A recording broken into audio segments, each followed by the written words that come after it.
وہیں پہ آ کے مطاف میں سارا پانی جمع ہو جاتا تھا، پھر لوگ بالٹیوں سے نکالتے تھے یا دھوپ سے خشک ہوتا تھا جب خشک ہوتا تھا. اب تو جناب پانی گھس ہی نہیں سکتا، وہ باہر سے سک کر لیتے ہیں. ٹھیک ہے، ایسا زبردست. اور کوئی چیز نہیں اگتی، لیکن دنیا کا کوئی آپ فروٹ، کوئی برانڈ، کھانے والا، پہننے والا، اوڑھنے والا وہاں پہ ملے گا. اور آج سے نہیں سر، صدیوں سے، کیونکہ وہاں کی اکانومی اس اعتبار سے تو چل رہی ہے نا کہ پوری دنیا سے لوگ وہاں آتے ہیں. تو یہ اب تھوڑا ایڈوانس دور ہے، ورنہ پہلے کیا ہوتا تھا، آپ ذرا اپنے بڑے بوڑھوں سے پوچھیں نا، تو لوگ اپنے گھروں سے بیچنے والا سامان لے کے جاتے تھے. مثلا پوری دنیا میں جو مسالہ جاتا ہے نا، وہ انڈیا، پاکستان، بنگلہ دیش، ان علاقوں کے ہیں. چاول، گندم، یہ چیزیں تو وہاں ہوتی نہیں ہیں، وہ تو بیچارے کھجور کھانے والے لوگ ہیں. ٹھیک ہے، تو یہاں سے لوگ حج پہ جب جاتے تھے نا، تو اپنے قافلوں پہ سامان لاد کے لے جاتے تھے، وہاں جا کے وہاں حاجیوں کو بیچتے تھے. ظاہر ہے اب جن علاقوں میں وہ چیزیں نہیں ہیں وہ خرید لیتے تھے، جو ان کی چیزیں ہیں وہ ان کو بیچتے تھے. بارٹر سسٹم چل رہا تھا، ان کی چیزیں ان کو، وہاں پہ کاروبار بھی کرتے تھے. ابھی بھی جو سمجھدار لوگ ہیں وہ کر رہے ہوتے ہیں کاروبار، لیکن اس بڑے پیمانے پہ نہیں. تو اس کی برکت سے صدیوں سے یہ صورتحال ہے کہ پوری دنیا کے فروٹ آپ کو وہاں پہ ملتے ہیں. اب تو سر ویسے ہی آپ چلے جائیں تو پاکستان کا جو آپ فروٹ کہیں، پاکستان کا کیلا، سیب، آم، انگور، کوئی چیز کہیں، اس جگہ پہ مل رہا ہے جہاں کوئی چیز نہیں. تو یہ اللہ تعالیٰ نے، یہ کوئی شخص یہ کہہ سکتا ہے کہ یہ برکات تو آج کئی یورپین اور امریکن سٹیز کو بھی حاصل ہیں جہاں پہ چیزیں نہیں ہیں. آج تو ہم مان سکتے ہیں کہ یہ برکت ہے انٹرنیشنل فلائٹس کی، کارگو کی اور تجارت کی. یہ اس زمانے کی بات ہو رہی، جب یہ چیزیں نہیں بھی تھی، تب بھی مکہ اس طریقے سے تھا. اور آج بھی دنیا کی سب سے بڑی ایک ٹورزم کے اعتبار سے اگر کوئی پلیس ہے کہ جہاں پہ لوگ جاتے ہیں تو وہ حرم مکہ ہی ہے اور حرم مدینہ. من آمن منہم باللہ والیوم الآخر، ان کے لیے جو ایمان لائے اللہ پر اور روز آخرت کے اوپر. اچھا یہاں پہ میں عرض کر دوں، بخاری مسلم میں حدیث ہے، نبی علیہ السلام نے دعا کیا، اللہ نے مکے کو حرم بنایا تھا، میں مدینے کو، حضرت ابراہیم نے مکے کو حرم بنانے کی ریکویسٹ کی تھی اور تو نے اے اللہ بنا دیا، میں مدینے کو حرم ڈکلیئر کرتا ہوں. اے اللہ مدینے کی محبت ہمارے دلوں میں مکے کی طرح کر، بلکہ اس سے بھی بڑھ کے کر دے. اے اللہ مدینے کے مد میں برکت عطا فرما، مدینے کے سا میں برکت عطا فرما. یہ میئرمنٹ کے انسٹرومنٹ سے، جس طرح آج کل میٹرز ہیں کے جی سے. اور نبی علیہ السلام نے کتنی دعائیں کی مدینے کے لیے. پھر مسلم شریف کے الفاظ ہیں، جو مدینے کے مصائب پہ صبر کرے گا میں اس کا شفیع بنوں گا.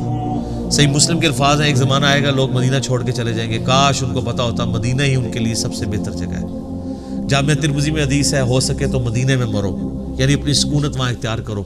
جو مدینے میں مرے گا قیامت والے دن میں اس کی شفاعت کروں گا. اسی لیے بخاری میں آتا ہے نا، حضرت عمر دعا کیا کرتے تھے، اے اللہ مجھے مدینے میں موت اور شہادت کی موت عطا فرمانا. اور بخاری میں آتا ہے اللہ تعالیٰ نے دونوں دعائیں ان کی قبول بھی کی ہیں، شہادت کی موت بھی ملی اور مدینہ شریف میں بھی. اور میں سمجھتا ہوں اس سے بڑی فضیلت روضہ شریف میں ساتھ دفن ہوا ہے، جنت کے ٹکڑے میں. بخاری مسلم میں حدیث ہے، میرے گھر سے میرا ممبر جنت کا ٹکڑا ہے. اور امام بخاری نے اس پہ باب باندھا ہے، قبر رسول سے ممبر رسول جنت ہے. کیونکہ آج نبی الاسلام کے اسی گھر میں سیدہ عائشہ کے حجرے میں سلام اللہ علیہا نبی الاسلام کی قبر مبارک ہے. اور حضرت عمر نے، بخاری میں بڑی دردناک حدیث ہے، اپنے بیٹے کو بھیجا جب آپ کو زخم لگا اور معدہ کٹ گیا، کھانا بھی نہیں رکتا تھا، جو کھاتے تھے نکل جاتا تھا، اور ان کو اب لگا کہ میں نہیں بچ پاؤں گا. تو انہوں نے اپنے بیٹے کو کہا کہ جا کے سیدہ عائشہ کے پاس جا کے کہو کہ عمر ابن خطاب سلام عرض کرتا ہے اور چاہتا ہے اپنے دو ساتھیوں رسول اللہ اور ابو بکر کے ساتھ دفن ہو. اور تم نے یہ نہیں کہنا کہ امیر المومنین، بلکہ کہنا عمر ابن خطاب، کیونکہ مجھے، یعنی ان کو ایک خدشہ تھا کہ وہ امیر المومنین کا حکم ماننا تو ضروری ہے نا، وَأُولِي الْأَمْرِ مِنْكُمْ. ٹھیک ہے، جس کے تحت ہم نے بھی یہاں پہ اب اسٹوڈیو ریکارڈنگ شروع کر دی ہے اپنے امیر المومنین کے حکم کی وجہ سے، کرونا وائرس کے تحت. تو اما عائشہ نے کہا وہ تو میں نے اپنے لیے قبر کی جگہ رکھی تھی، آج میں عمر کو اپنے پہ ترجیح دیتی ہوں. پھر آ کے ابن عمر نے جب بتایا تو حضرت عمر نے کہا کہ واللہ میرے لیے اس سے بہتر کوئی نعمت نہیں تھی کہ مجھے نبی علیہ السلام کے ساتھ مدفن نصیب ہو. الحمدللہ.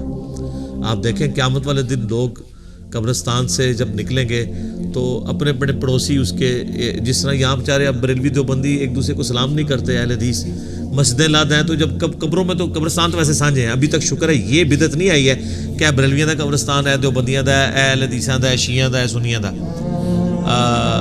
خاندانی بنیادوں پہ ضرور قبرستان ہے کہ یہ مغلوں کا ہے، یہ جاٹوں کا ہے، یہ رائیوں کا ہے، لیکن اس اعتبار سے نہیں ہے۔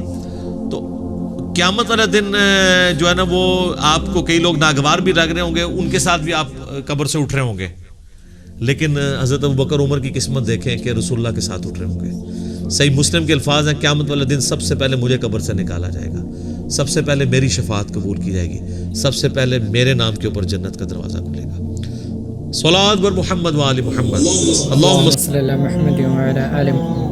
تو میرے بھائیو امید ہے کہ آپ کو یہ ویڈیو پسند آئی ہوگی اور بات سمجھ میں آئی ہوگی۔ اگر ویڈیو پسند آئی ہے تو صدقہ جاریہ کے لیے ویڈیو کو شیئر ضرور کیجیے اور ہمیں سپورٹ کرنے کے لیے سبسکرائب ضرور کیجیے۔ ہمارا نیا چینل ہے ہدایت کا راستہ، اسے بھی سبسکرائب کر لیں۔ ملتے ہیں نیکسٹ ویڈیو میں انشاءاللہ۔ السلام علیکم ورحمۃ اللہ وبرکاتہ۔